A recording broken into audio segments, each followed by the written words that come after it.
Welcome back, everyone. In this lecture, we're going to formally discuss Python comparison operators. And we actually mentioned these at the very end of your previous assessment test. Hopefully they were pretty straightforward, but in case they were a little confusing, now we're going to formally dive into them and show you how you can return back Boolean values using comparisons. Let's open up a Jupyter Notebook and get straight to it. All right, so here I am at a notebook, and before we get started, I want to briefly mention that in the comparison operators notebook that goes along with this lecture, it's underneath the comparison operators section, there's actually a table of comparison operators, same table from the previous assessment test that has the operator, the description, and then an example of it. So let's get started. Basically going to walk through all of them. Should be pretty straightforward, little quick lecture here. Often you're going to want to check for equality. So to do that, it's just double equal signs. So 2 equals 2. Run that, and that's true. If we check it out on something else, for example, is 2 equal to 1, we get back false. And the reason we have 2 equal signs is because we don't want to use a single equal sign, otherwise Python's going to think you're trying to assign a variable there. And you can use this not just for numbers, but basically any objects. So I can check, is the string hello equal to bye? And if I run that, it says false. And notice when you're comparing strings, capitalization counts. So you can't do something like this. And that returns false because one is lowercase b and one is uppercase b. And you should also be aware that Python is going to consider types. So for example, the string 2 is not going to be equal to the number 2 or the integer 2. For floating points, as long as they hold the same value, they will be true. So 2.0 is going to be the same as 2. So that's equality. For inequality, you can use the exclamation point equal sign. So if you're going to say, is 3 not equal to 3?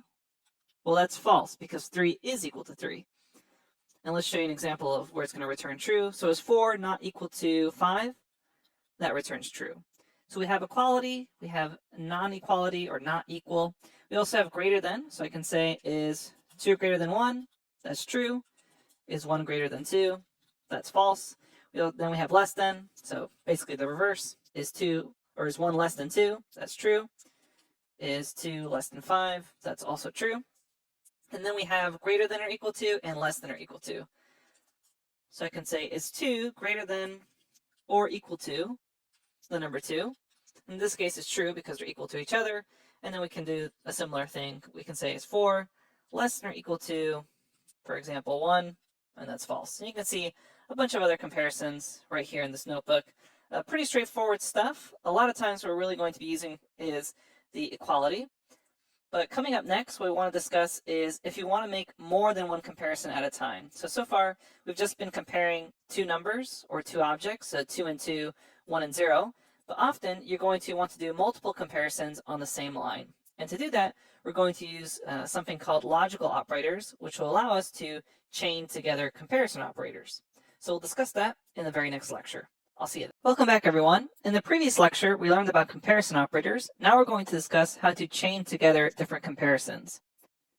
And we can do this with the use of what are called logical operators, and they allow us to combine comparisons. And the key logical operators we're going to be discussing here is the AND keyword, the OR keyword, and the NOT keyword. So let's explore how to use these keywords, as well as chaining comparisons without the use of these keywords. All right, let's imagine that we wanted to have a condition that executed when we actually did two comparisons. For example, we wanted to check if 1 was less than 2, and we also wanted to check at the same time if 2 is less than 3. So you can imagine that instead of these direct numbers, we'd be using variable names that maybe get changed somewhere else in our code, but to keep things simple, we're just using direct integers. So to chain these two together, what we could do is do the following. We could say, is 1 less than 2, and is 2 less than 3? So when we run this, we get back true because this chain comparison is true and this comparison is true. If we were to change one of these, so for example, if I switch this to ask is 2 greater than 3, we get back false because even though this first one is true, this second one is no longer true.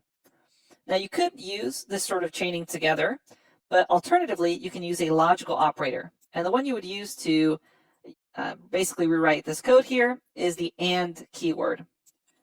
So instead of the following from above, I could say, is 1 less than 2, and notice that syntax highlighting there, is 2 greater than 3?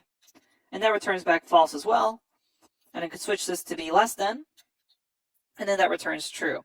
So all the and keyword says is, hey, is what's on my left true, and is what's on my right true?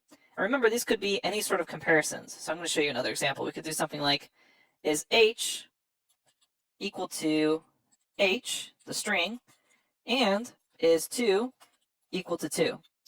We run that together, and we get back true. Sometimes when people are writing out their code, they like to add in a little more organization by kind of wrapping these comparisons in parentheses, and you'll see me do that from time to time.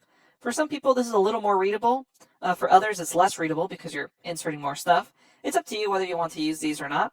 There are certain libraries that we'll talk about later on that do require you to have these parentheses, but for now, it's basically up to you. If you think with the parentheses more readable, go ahead and use them. If you like it that it's a little kind of sleeker without the parentheses, you can go ahead and do that as well. But just keep in mind the and keyword says it's what is on my left true and is what's on my right true, and then it returns a Boolean based off that. Okay, so pretty straightforward so far with the and keyword.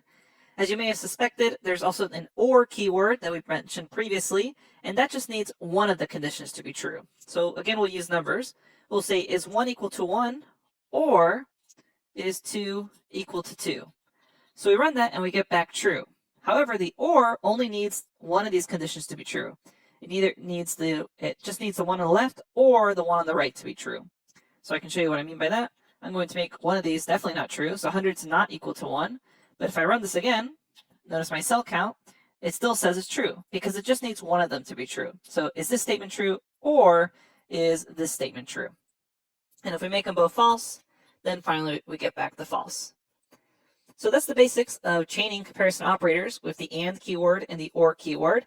And I would recommend that you use these keywords instead of doing something like this because, in my opinion, they're a little more readable. So we always want to stress readability in our code.